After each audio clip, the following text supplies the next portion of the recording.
Welkom en dankie dat jy by my aansluit vir Taxbreak. Hierdie is 'n potgooi oor Suid-Afrikaanse belasting vir Suid-Afrikaanse belastingkundiges en praktisyns. En dis in Afrikaans. My naam is Pieter van der Swan en in elke episode deel ek my gedagtes rondom 'n onderwerp of 'n onlangse verwikkeling in die veld van Suid-Afrikaanse belasting met jou. En ek doen dit in die tyd wat jy nodig het om 'n koppie koffie te maak, sou jy ergens 'n breek van jou werk nodig het. Ons vraag vir vandag is, as ek 'n fout sou opspoor op 'n belastingaanslag, wat is die beste roete om te gebruik om daai fout te probeer regstel? Behoort jy die roete van 'n beswaar te gebruik, of is dit beter om miskien artikel 93 van die Belastingadministrasiewet te gebruik? Nou, voor ek my sienings rondom hierdie keuse met jou deel, wil ek graag dalk net gou stilstaan by wat elkeen van hierdie prosesse behels. So 'n beswaar, dink ek, is die kant wat meeste praktisyns en belastingpligtiges baie gemaklik mee is.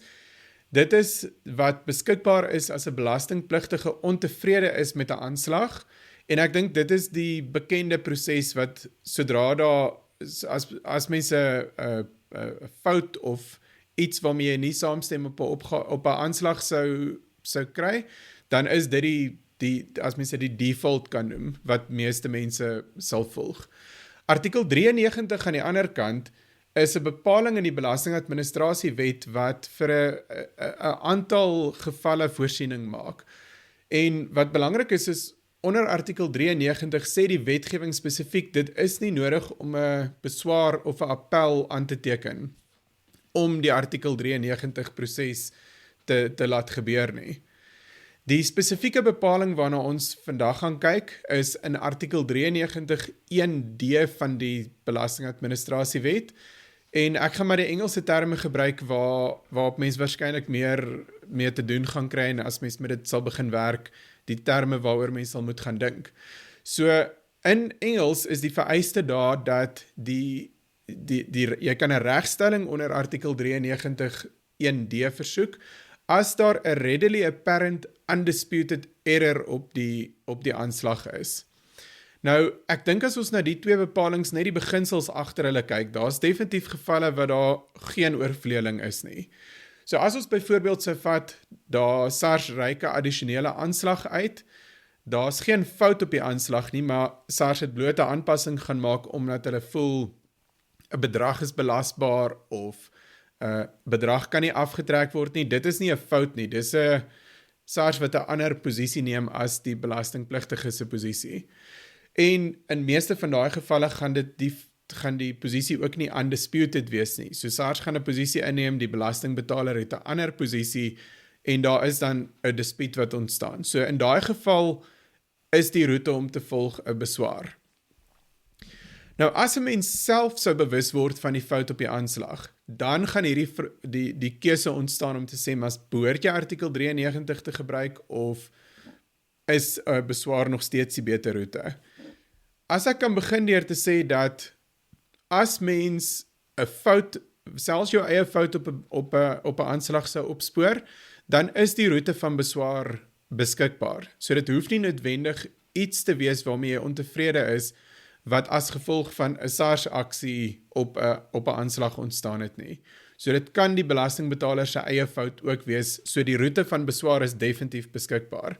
As ons kyk na artikel 93, is daar 'n paar ekstra vrae wat ons osself moet afvra om te sê, maar is hierdie roete beskikbaar of nie? Die een is om te sê, is dit 'n fout in die eerste plek?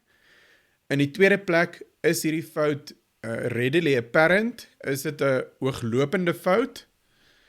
Die volgende vraag is dit undisputed? So, is dit 'n geval wat, en ek dink dit kom eintlik maar weer terug na die ooglopendheid van die fout, om te sê, maar daar's geen meningsverskil oor of hierdie fout bestaan of nie. En ek dink as ons miskien op daai noot vir mekaar kan sê, maar daar is 'n bietjie meer aan artikel 93 se vereistes as byvoorbeeld om 'n beswaar aan te teken. So dit bring ons weer terug by die vraag, nou, maar wat is die beste roete om te volg? Ek deel graag my sienings met jou rondom wat ek as goed en sleg van elke roete beskou. Ek is seker daar's ander persone en ander adviseurs wat van my sal verskil, maar dit wat ek met jou deel is wat ek as positief en negatief ervaar en sal beskou. En ek dink wat ons gaan sien is, dit gaan maar elke keer 'n opweeg wees op grond van die feite van die geval. So as ons gaan kyk eerstens na die tydperk waar binne die aksie moet geskied. As ons gaan kyk na iets soos artikel 93, soortgelyk in 'n beswaar is daar 'n 3 jaar tydperk waar binne die versoek gerig moet word, maar anders as 'n beswaar is daar nie 'n 80 dae tydperk waar binne die beswaar aangeteken moet word, en as mens dan nou later as die 80 dae gaan, moet mens vir kondonasie vra van SARS om jou toe te laat om 'n laat beswaar in te dien. En ek is seker diegene van julle wat gereeld daarmee werk sal weet, as 'n mens dan nou so kondonasie versoek rig, moet afhangend hoe laat jou beswaar is, moet daar of redelike gronde of uitsonderlike omstandighede wees wat hierdie laat beswaar dan nou motiveer. Aan die ander kant, as ons na die artikel 93 proses kyk, daar is geen, die 3 jaar tydperk is oop, en of jy die artikel 93 proses op die 30ste dag na die aanslag uitgereik is, of op die 300ste dag gaan doen, die proses bly dieselfde. So, afhangend hoekom jy nie die beswaar aangeteken het, of hoekom mens nou eers die fout agterkom, kan dit vir jou bepaal watter een van die twee roetes is uit 'n tydsoogpunt die beter roete om te volg. As ons aanvaar dat tyd is nie 'n probleem nie, of mens behoort, jy voel jy het sterk gronde vir kondonasie, dan, as ons gaan kyk na die beswaarkant, van daar af hang dit suiwer af van die meriete van jou gronde vir die beswaar. So die rede hoekom die fout ontstaan het, of hoekom daar iets is waarmee mens ontevrede is op 'n belastingaanslag, is nie relevant nie. Dit gaan oor, is daar meriete in die gronde wat jy aanvoer. Artikel 93 aan die ander kant het 'n hele paar hekkies waarby mens verby moet kom. Byvoorbeeld, ons het gesê die fout moet 'n readily apparent fout wees. So die vraag sal wees, op grond van jou spesifieke feite, is hierdie fout ooglopend? So is dit readily apparent? Soortgelyk, dit moet 'n undisputed error wees. So is daar 'n risiko dat daar wel 'n dispuut kan bestaan rondom hierdie fout wat mens nou opgespoor het. En ek is seker as mens net hierdie twee terme, net die readily apparent aard van die fout en of dit disputed is of nie, gaan kyk, kan ons klaar sien dat hier kan baie verskillende interpretasies wees van wat hierdie terme beteken op 'n spesifieke feitestel toegepas.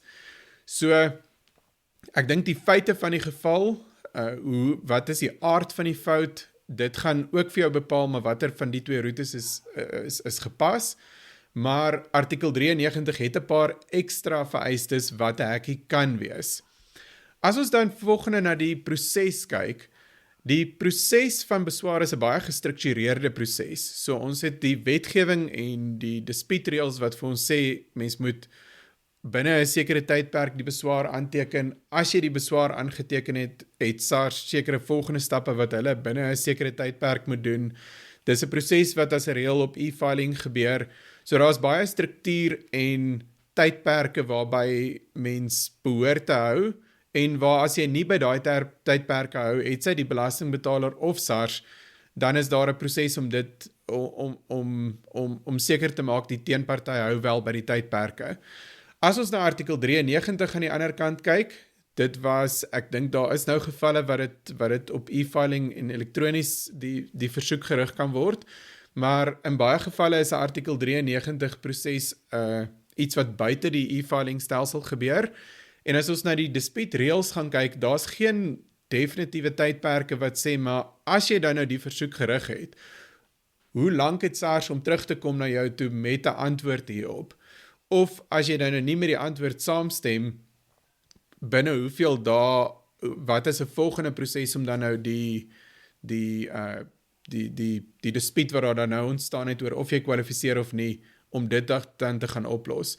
So dis uit beide 'n stelsel en die tydperke ter sprake, is artikel 93, as mens dit so kan noem, 'n baie losser proses as wat 'n beswaar sou wees. So daai losaard afhangend weer eens as jy tydperke gemis het, is die ongestruktureerde aard hiervan dalk iets wat mens sal pas, maar aan die ander kant, as jy nie tydperke gemis het nie, is die gestruktureerde aard van 'n beswaar dalk iets wat vir jou 'n bietjie sekuriteit kan gee. So ek dink om af te sluit, daar's definitief voordele en nadele aan beide artikel 93 en die beswaarroete om foute reg te stel.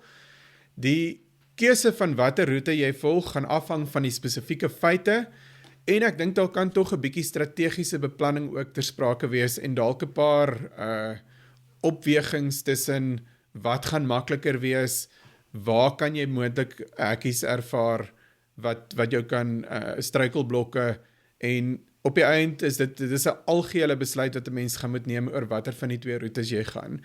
Dit mag dalk ook wees dat die een roete die ander een uitskakel. So byvoorbeeld as jy 'n beswaar sou gaan rig en dit is onsuksesvol, gaan jy heel waarskynlik baie moeilik aan die ander kant kan sê, maar dit is nog 'n undisputed error. So die effek wat die twee op mekaar het, kan deel van hierdie strategiese oorweging miskien wees. Goed, dis dit vir die episode. Baie dankie dat jy geluister het en as jy van hierdie potgooi gehou het, gaan sluit asseblief aan op jou potgooi platform en vertel asseblief al jou kollegas en jou vriende van die potgooi. As jy enige vrae het wat jy graag sal wil hê dat ek in 'n toekomstige episode aanspreek, dan is jy welkom om dit vir my te e-mail. My e-mailadres is in die notas onder die episode.